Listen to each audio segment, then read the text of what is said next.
চলে দাঁড়াও। আমি তো দোষ জানা তো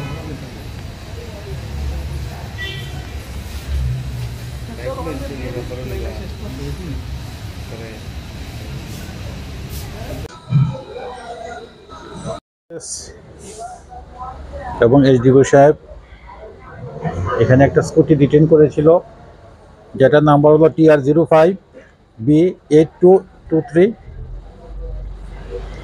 তো এটাতে যে সময় চেক করা হলো তখন এই স্কুটির থেকে 5 প্যাকেটে এবং কিছু খুচরা মিলিয়ে টোটাল 192 গ্রাম হিরোইন পাওয়া গেল।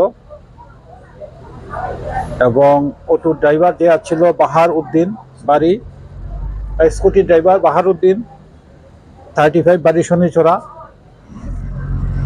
তাকে অ্যারেস্ট করা হয়েছে। এই যে সিজড মাল, এটার কালোবাজারের মূল্য প্রায় 20 লক্ষ টাকার মতো। চুরাইবাড়ি থানাতে একটা NDPS এর মামলা হয়েছে। স্কুটি এবং বাহার উদ্দিন অ্যারেস্ট হয়েছে, মামলা তদন্ত চলছে।